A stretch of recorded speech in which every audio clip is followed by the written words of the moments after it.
to the Winging It F1 podcast. We have had the first 1-1 race of the season.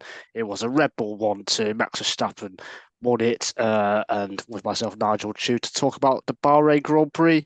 Two people who weren't part of football teams that got beat 7-0 at Anfield. It is Freddie Coates and Adam Dickinson. How are you both doing?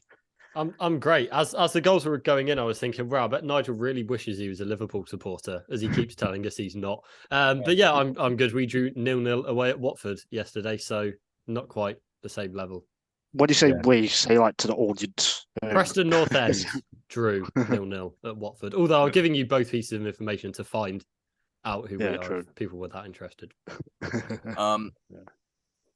Yes, I mean, putting Nigel's plastic fandom aside, I'm doing very well.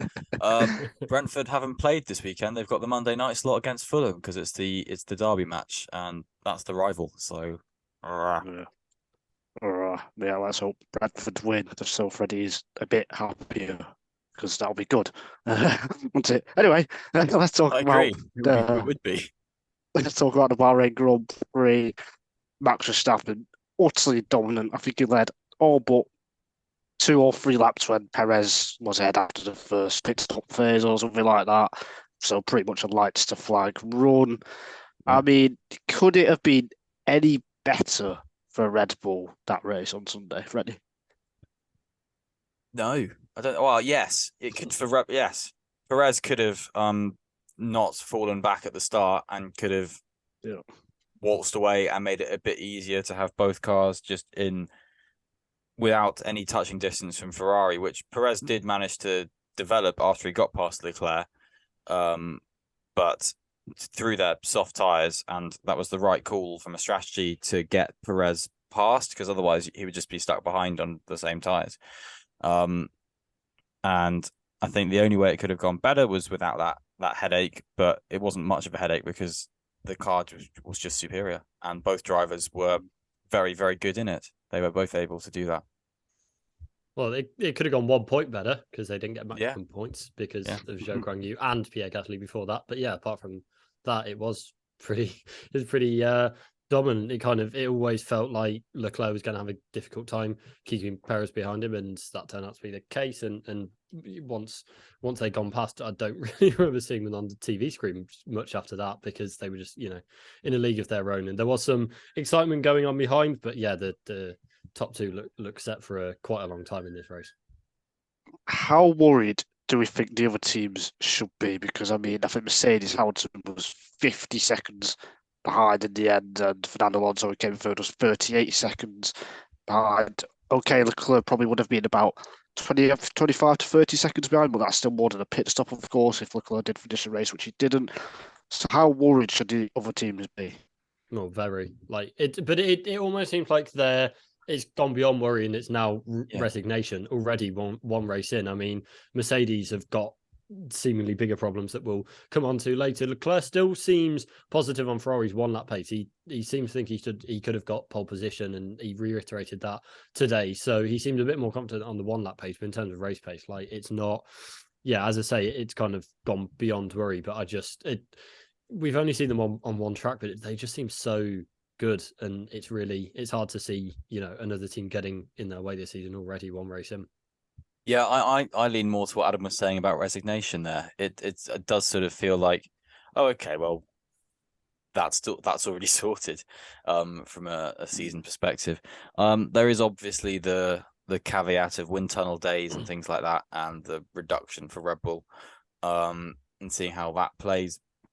But that really depends on how the teams manage their seasons. And if you're on it, if we're honest, putting aside a lot of development for this year might not be the best course of action for the future for whoever the second fastest team is. Yeah, I think I'm a bit more optimistic. This is such a long season, and the gaps, especially over 1 lap, were quite close. And I think that can change from race to race depending on the track. Now, the problem will be is if this was Red Bull's weaker race, which hopefully it isn't for the championship, then it is going to be game over very, very soon. But if this was like one of the high points of the season, which it could be, it might not feel like that now. It feels like they're going to dominate the season. It's going to be like 2011, 2013, when Sebastian Vettel dominated those seasons for Red Bull. That's how it feels right now. But I'm still optimistic that it will change track to track because, especially nowadays, F1, it feels like the cars themselves. It's very hard to find that operating window, and it does seem that Red Bull have find that range easier than other teams. So I still feel Ferrari, Mercedes, Aston Martin can still give them a big challenge at some points this season. I think it'd be interesting to see how they go about their development path, because we've seen in recent years they've developed the car to suit the lead driver. And yeah, Max won by a canter today, but the car wasn't as suited to him as the car that they finished last season with, because they developed that car and pushed through the season when you got to sort of about round 7 or 8, where it was properly the Max car. And if they do a similar path on that, and considering, the records they set last year and things, it doesn't seem like a stupid decision. Then they could just develop that car in a really pointed way for Max's side, and it could be further ahead come mid-season by a chunk. It really depends on how they do that, but I think to make an educated guess on their development path, I would put it that the sort of baked-in understeer that you could see in the car through a lot of the practice and early qualifying sessions will be gone, and that will favour Max Verstappen, and will just make it a much, much harder proposition from mid-season onwards. Not to be too damning and ominous of the 2023 season and 2024 season. Opinion. That's your opinion. 2025 season. To me, it just feels like 2014, 2015, 2016. To be honest, like it does just feel like they are that step ahead. And when Mercedes are saying that they need to rethink their whole design concept, and Ferrari are looking like they've got some of the baked-in race day issues that they had from last season. And then with that, when we're talking about Aston Martin, it's basically Fernando Alonso who, would even be capable of challenging them, I think. Then it's really, the list of kind of potential challenges is quite thin, and there's a lot of holes in it to begin with. So yeah, I don't want to be too downbeat and make too many conclusions from one race and one track, but it's just impossible to escape how it feels already, and how it feels is pretty pessimistic for for every other team. Another pessimistic opinion is when you compare it to 2014 and 2015 and 16 with Mercedes. That was at least 2 drivers. Well, yeah. Well, now I know at least how it feels like to listen to myself, because usually I'm quite pessimistic and stuff. But anyway, I know, it's a really sad start, because to be honest, yeah, it's the first race of the season, and that was exciting, and we're talking about it like it was a dire mark in the sand. But the person who's won the first race hasn't won the championship since 2016. Bank on that stat. Yeah, so that means that stat needs to be proven wrong, basically. Yeah, it does. When people start saying a stat, it gets proven wrong. Remember when 9 different winners at Catalonia? They're like, wow. And then what? Hamilton kept winning again. It's like, oh, okay. It's like, it has no bearing. It's kind of like I don't know. I can't think of an example now, but kind of like how people say it might be better to start second in Spa, because then you get that run down and you kind of get that slipstream and whatever. Like, there is a kind of competition factor to it, whereas this is basically, there's not any actual reasoning or logic that you can assign to that. It is kind of basically random. And the last time someone did win the championship and won the opening race of the season, they were in a really dominant car. So yeah, never ignore a coincidence though, unless you're busy. In which case, always ignore a coincidence. Yeah, especially if you're one track. That's all I'll say. But we'll talk about Aston Martin now.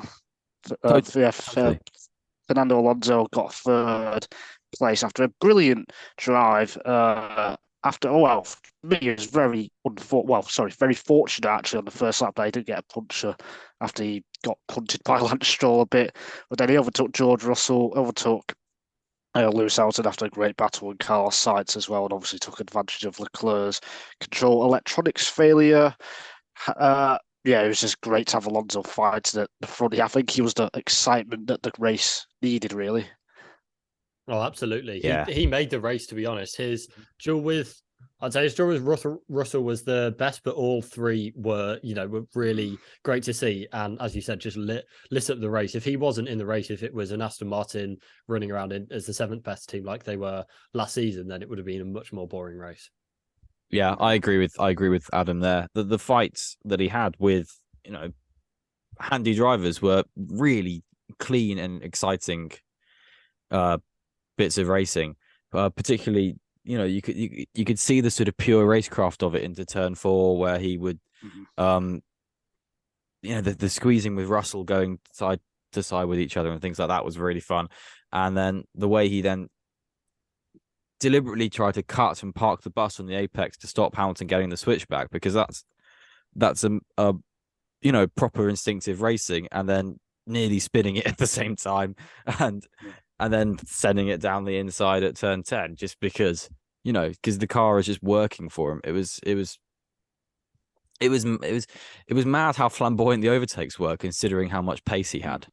But that's what I really liked about it, was that it wasn't just that he had it all his own way and he shaped for the move and then made it. It's that drivers were able to come back at him, but he, eventually got the moves done. But there's a real battle going on there, as I say, particularly with Russell, but on Hamilton. Then Hamilton got the move back up the insides, and then Alonso surprised him with Sainz, and he was able to hold him off longer than expected as well. So it wasn't clean cut, but it was just really great racing. And obviously at the end, Alonso got it done. Alonso got it done. Yeah, absolutely. And I will say that first lap when he escaped the puncher, that was a massive risk that he took, really, to kind of, especially on the first lap. It was a bit like, I think we talked about it after the United States Grand Prix last year when Sainz cut back and got spun by Russell. It was exactly the same thing here, except Alonso got away with it. So he took a bit of a risk there, rode on his fortune, great overtakes, great racecraft from him. And it was just brilliant to see him just fighting at the front again. I think, it's kind of funny because 3 years ago when he announced his return to F1 for 2021, there was a lot of negativity about, why is Alonso coming back? Oh, it's going to be like Michael Schumacher, he's too old and that kind of thing. And I kind of stuck by my guns and kind of thought he's one of the greatest drivers ever, I'd say, in F1. I don't think he's a legend, but he's one of the all-time greats for me. And he's still showing that at the age of 41, 42 this year now, really. So I just wanted to say that. Yeah, that's all right. The tick the Nigel, I told you so off the bingo card. Because I remember, because Adam and I at first, I think we were a bit kind of like, oh, well, it's Alonso. But I think, to be honest, we also got drawn into the excitement at that point as well. Because he gave it a few days before we recorded the podcast about it. I remember both of us were more excited when we recorded the podcast. But I would say on that negativity, it was because of the boring and whiny nature of his 2018 season that people didn't want him back, and now he's come back and he's been excited about racing, and people are excited with him, and that's good. I thought it was because people want Joe Guan Yu in the car instead. No. No, I'll echo. Well, it wasn't. I don't remember anyone saying it's because he's going to be slow. He's going to be, come back and not be in the form he was before, like Schumacher. I don't really remember anyone saying that. I think it was more the Alpine have this. Well, I don't remember anyone significant and reputable in the F1 paddock saying it then. But yeah, I think it was partly that Alpine had this academy and we want to see young drivers get a chance, and kind of coupled to that was that it felt like, why is he coming back? As Freddie said, with the last experience we'd had of him was the McLaren self-combustion, really, and that wasn't a great experience for team or driver or fans involved. So I think it was that, really. It was why is he coming back, and doubting whether he would have the patience to stick it out. And the way he has, yes, it didn't work at Alpine, but he has gone to Aston Martin, and he has been able to actually get into a car that has potential and has pace to fight at the front. So fair play to him. Yeah, he did take advantage of Leclerc's retirement because of that control electronics failure that I mentioned before. Interestingly, Ferrari did change that part before the race, but it still failed. And you can only use 2 in a season as well, so he's going to be having a grid penalty at some point in the first half of the season, I think, at least. Leclerc, at least once, which is a bit like last year. Italian media think it's fine to use again, is the word they've reported. And yesterday's one will probably be in the same boat for that, so it might not be a penalty anytime soon. But considering they've had both sort of car critical failures with it, then it's just, or at least caution for that with the other one, is that that's a baked in problem there, surely. So that'll be a worry for them and for by extension Alfa Romeo and Haas. He was driving so well up to that point. I mean, he was about a dozen seconds ahead of Sainz in the same car, same strategy. So just clearly outperforming him, which is what happened for, I'd say, the majority of last season. So a continuation of that. Ferrari, Adam, the race pace, I guess, will be the biggest concern as well as Leclerc's failure.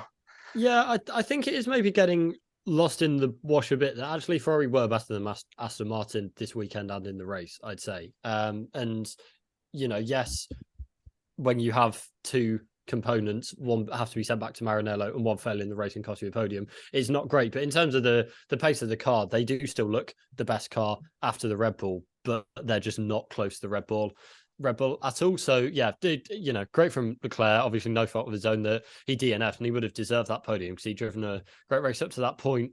But yeah, it's just again, the Ferrari bingo card is already got. Freddie mentioned it for our testing episode, and it's already got a few more check marks on it, and it is a continuation of last year. And from what we've heard and what's being reported is that Fred Vasseur hasn't really got too hands-on at Maranello yet, that he's waiting and been observing a lot, and then we'll start to implement his changes based on what he's seen. But it's already not a great start and a continuation from the negativity last season.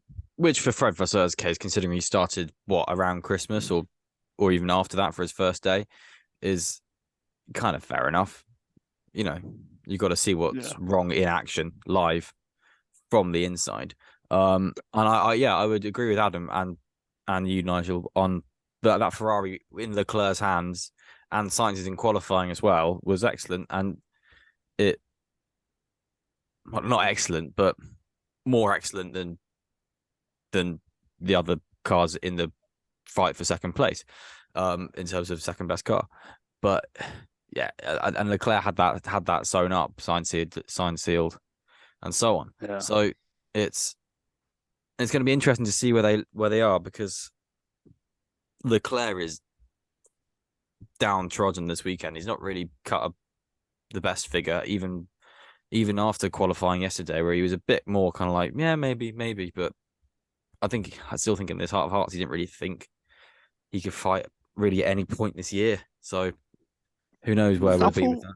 I thought he was okay personally. I think because he said I could have taken pole position. I think he was quietly surprised about that. Especially, we got to think how he was only up until qualifying. Even in the practice sessions, Ferrari didn't show anything to be anywhere near pole position. But then in qualifying into the race pace, I think was better than expected as well. I think Mercedes expected to be fighting them, but Hamilton, yes, he got close to Sainz towards the end. Probably should have overtaken me. But before that, Ferrari were comfortably ahead, really. Yeah. And that was because of to be honest, I think actually, on the face of it, a very good drive from Hamilton and a bit of only really an all right drive from Sainz, really. Yeah, agreed. It took a very good drive from Hamilton to get to Sainz. I mean, just going back to Leclerc, it must be so frustrating for him because he basically, we're not necessarily kind of race by race, but in general in his career, he's done everything right. He had an amazing junior career, been part of the Ferrari Academy, had one season in Sauber and really impressed there and stepped straight up into a race-winning Ferrari, and had that taste in 2019 of what it could be like, and performed very well as a second-year driver and the first year in Ferrari alongside Sebastian Vettel. And then, ever since, you've had 2020 where they were so far off the pace, 21 where, they were he got a couple of pole positions and he was able to shine on occasion, but they still weren't a front running team. And then 2022, obviously, we know what happened last season. And then now it looks like they have, again, just, they've been completely out developed and outbuilt by Red Bull, and it just must be so frustrating because he is absolute talent and he's at the team which should be able to compete based on the resources they have and the kind of standing in F1 that they have, but it's just not, it's never gone right for them. And it's I do kind of feel sorry for him in that sense. In the F1 world, it's frustrating, but it's also impressive in a way because I think for me, I always think with the great drivers, thinking like Hamilton and Schumacher, it's before they won or dominated and won their consecutive titles. It was the periods before. So for Schumacher from the late 90s before 2000, and for Hamilton when he was at McLaren, it's those kind of days which make me think that is what makes them a top yeah, all round driver ever. Because in some ways it's a bit harder to keep your head going, to keep the team motivated, to keep yourself motivated, and win a race or two or three, four races in a season when you get those opportunities. And Leclerc has managed to do that, I'd say, over the last 4 or 5 years when he's had that chance. So in that sense, it makes it more impressive for him, and he just has to be patient.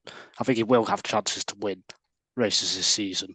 But yeah, the championship we'll just have to see. But yeah, to me, it's impressive, at least. But yeah. So we move on quickly because I know we are busy. Mercedes were just behind Ferrari. Hamilton finished fifth. George Russell seventh. They were quite close early on in the race. Russell wanted to, have some team orders basically by getting past Hamilton, but then Hamilton stretched the gap on the hard tyres. It seemed like he preferred that a little bit compared to Russell. How do you think Mercedes will be feeling? I mean, they've made a lot of noise about the car concept being wrong, which is quite a big thing to admit. Admit actually. Yeah, Freddie, your thoughts? Yeah, Mercedes is a weird one. They're sort of they were doing the sort of the McLaren strategy of testing, which was say things like, "Oh yeah, we're not going to do well," and then not do well. And Mercedes were doing the whole like preparing everyone for major disappointment and failure and so on, and with all of their comms and so and Toto Wolff basically issuing a full statement about why the concept was wrong and why and everything, and just I get it from that side why they would do that. And it's just I think Hamilton did a good job, and I think he should be pleased with the drive he did. It's just a shame the reward's not really there. I think Russell was driving a bit frustrated, and he's not an inexperienced F1 driver, but the sort of want you could see was there, and a sort of frustration that, oh no, another 23 races of maybe getting fifth rather than getting, consistent podiums and things like that. And I think that affected his drive actually quite a lot.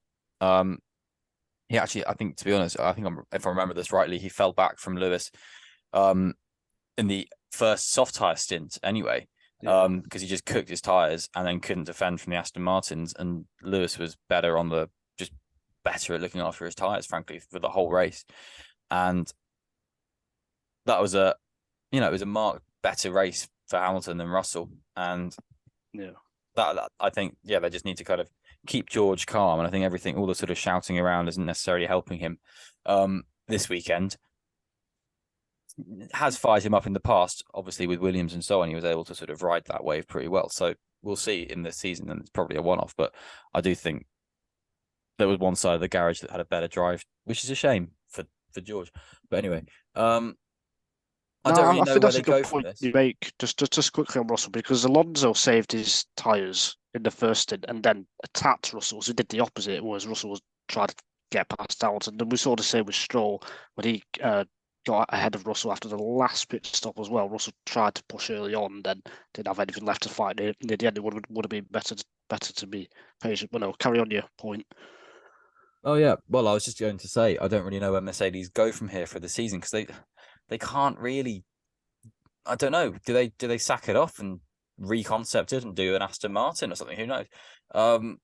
Do a B-spec car at Spa or something, some sort of weird mid-season point. I don't really know, because the only team I can really remember doing that properly is Force India in 2015, and it worked.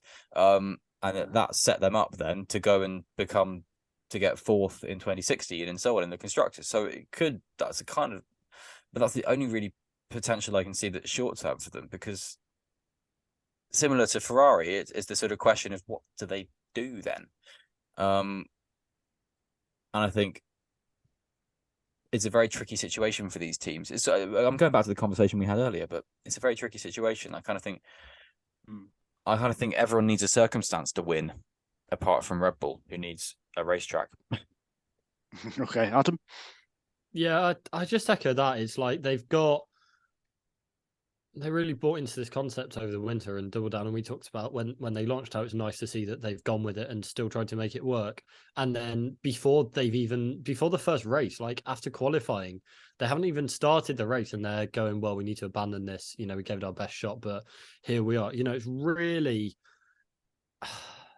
it feels like it's maybe not in kind of the hype of the first race weekend. Obviously, what happened with Ferrari and Aston Martin doing so well, it feels like it's maybe been a bit not swept under the carpet, but kind of glossed over. The fact that they are admitting that there's 2 seasons are down the toilet, having come in as having won 15 championships in 8 seasons, plus one that they were a human error away from winning. Then they have now wasted 2 years basically, and it feels like a massive failure by Mercedes. And I'm just not, I don't know, like it's not there's only there's not the testing time that they used to be 15 years ago, 20 years ago. There's I don't know how much capacity they do have to bring a B spec car. It's just going to be really difficult. And yeah, I genuinely don't know. And it's not as if they can just complete sack off this year and start working on next year's cars, because they need to know what works and what doesn't this year to be able to evolve that for next year's cars. So it's not a simple case of, oh, well, we'll start again next year, without having some basis to do that and know what they're building on. I do find it fascinating, all this, because I don't remember talk like this from a team so early on. I mean, literally one race into a season ever since watching F1.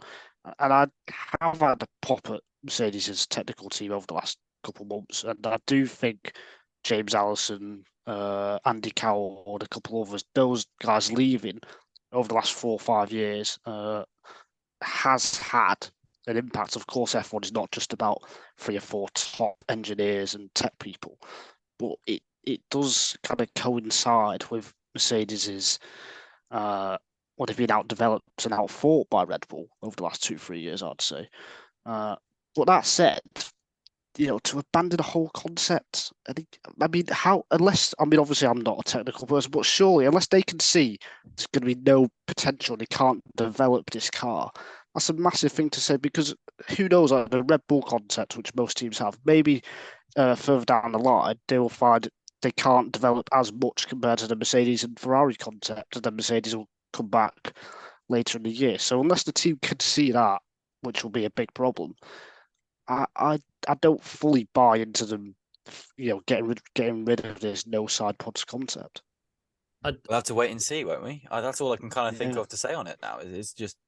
It's a case of long game of F1 fans, and just watch the season and see what happens, which is great for a commentary podcast. But anyway, it's just like, yeah, as I say, it feels like such a massive failure, and it must be so demoralizing. I don't know. I can't imagine this won't have double negative an effect on the team and the engineers, because if you've been having had last season wasn't a success, but they had momentum and they had some positivity. You could see that the hard work they were putting in was working, and obviously it came off with Russell's win at the end, and there was that crescendo of all the hard work that people put in, and Mercedes sacrificing and finally got to the stage where they were capable of winning a race and they were fighting at the front. And then to have that going into the winter and put in all that time and investment, emotional investment, and all of that into having a race winning car for 2023, and then be told one qualifying session in that we've got it wrong, this was all a waste. Effectively, it just must be so damaging, and I worry about what effect it could have long term. Yeah. Well said. Just to touch on the final 4, well, I could say the big 4 teams now in F1, because it is the big 4 with Aston Martin. Lance Stroll, me and Adam talked about it on the qualifying review, whether he should have been driving or not, and I think he justified his decision to drive with his great 7th place. He wasn't even that far behind Alonso for the first, well, 2/3, 3/4 of the race as well on pure pace. Yeah, Freddie. Well, what were your thoughts before or like coming into the event when, it was announced he would drive? What are your thoughts now? Is it different? Naturally, I'm uncomfortable seeing just anyone put themselves through such such pain and discomfort that it was clear that Lance was putting himself through. More Friday, actually, to be fair. Saturday looked kind of fine. But and with that, I just felt kind of like, oh, Lance, it's the sort of Marc Marquez of the past couple of years thing of you just make it worse, perhaps. And I just, as a person who doesn't like people putting themselves in pain, I didn't necessarily feel, that comfortable with everything being shared around. But also, I'm not qualified to do all of this, and it's Lance's decision at the end of the day. So I was very happy to sort of, at the end, for the most part, to be like, okay, well, that's cool. They're happy with it. The team are happy with it. He's happy with it as best he can.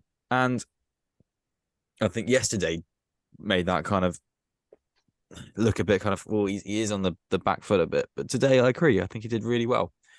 And I think it probably was it definitely was a limitation on his performance, and he still had a good performance. So yeah, fair enough, Lance. Fair play. You're made of stronger stuff than me, man.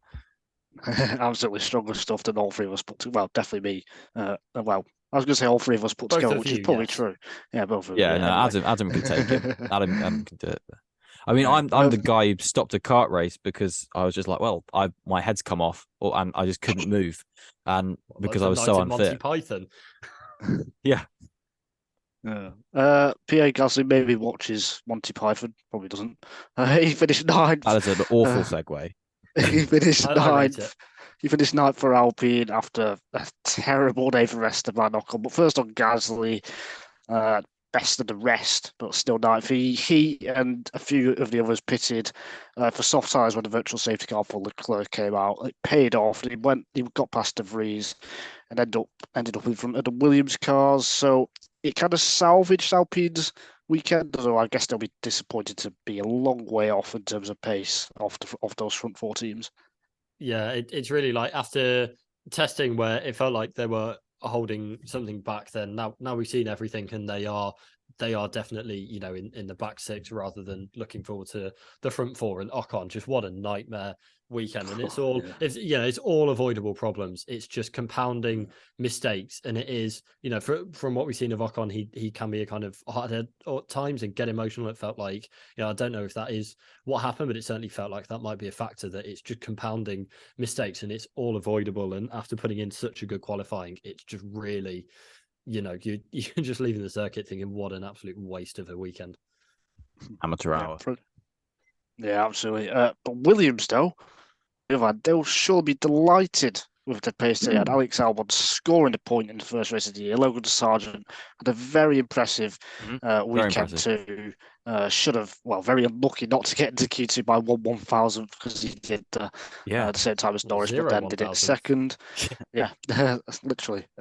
So rookie of the weekend for me, Logan. Yeah, I'd have to agree. Williams overall will be so happy because I think many people had them as last or 9th in terms of pace, but they seem like 5th or 6th, really. Yes, I think he was Alex Albon. Whenever you'd see him spoken to, be like, "Guess we've also made a jump like Aston Martin," and he did it on Sky after the race as well. And actually, to be fair, yeah, they have, and they were buoyed by a very good start for both the cars. But they got there, they stayed there, and very nearly 9th place for Albon, and very nearly. How far back was Sargent from Albon in the end? Something like 7 or 8 seconds. For a rookie in his first race, I think that's very impressive. And hats off to both of them, and hats off to Williams for developing a car, especially considering they don't have a technical director. They've done really well at having a technical improvement. 100%.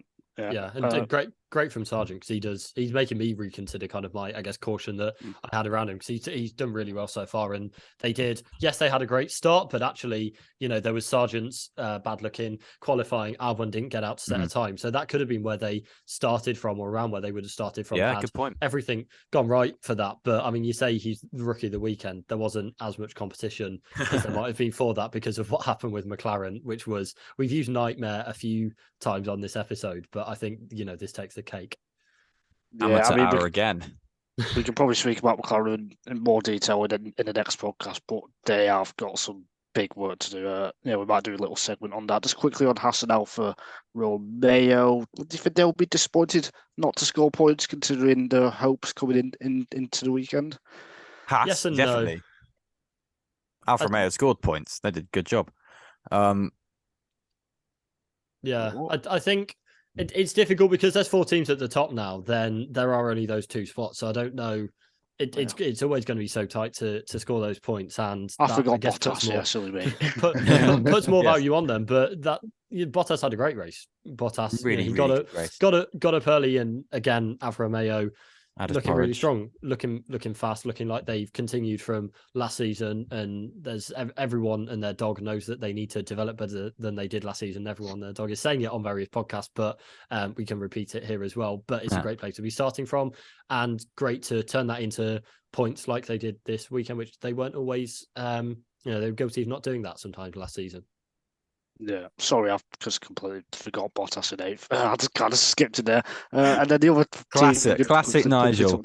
I know, needs a drive to slag off this year. He's chosen Bottas. I've not chosen anything or anyone yet. What are you going to say about Bottas in Saudi Arabia when he wins? Like, somehow nobody won the race. And Joe Guanyin got fastest lap as well. Yeah, he did. Yeah, Shelby didn't get a point for that. By the way, AlphaTauri were better than expected as well. Because like Williams, I don't know, like Williams, they seem to be at the back, but then they could have got a point, I felt. But then Tsunoda didn't quite get Albon, did he? Yeah, it's a weird one because he was behind. He was less than a second behind Albon for at least 5 laps at the end, I feel like, and he just wasn't able to make the move. So yeah, it was a bit of a surprise, and they did drop the ball, or they left Nick de Vries out to dry a bit. Yeah. But like you say, it's more positivity than there was coming into the weekend. So from that angle, it's good, but pointless. And that is just to go back to Haas. That was a bad race for Haas, and I know Haas always, for some reason, just have a weird decision on strategy, and they started Magnussen on hards and things like that. But their race pace was not a thing. Hulkenberg had damage into from his front wing. Yeah, I think he carried that for a while, and then they only pitted very late on. Yes, on the first lap. Did they try and do a one-stop? You put me on the spot with that one. Sorry, no, I put you on the spot because I didn't look it up. Hulkenberg did a 3-stop. That's a but like bad I said, one-stop. I don't think you can read too much into their pace, can you? Because Hulkenberg did have that damage, and he was the better driver than Magnussen. So I think we can let them off the hook on the hards. And that. So yeah, we'll see if they can score points next time in Jeddah, and that will be the next race. We will preview that race, talk more about McLaren, talk more about F1 in that podcast. Thank you, Freddie. Thank you, Adam, for listening, joining me. Thank you to you for listening and watching on Spotify, YouTube, and Apple Podcasts, and anything else. And I think I can now say goodbye. Goodbye. Goodbye. Happy first race.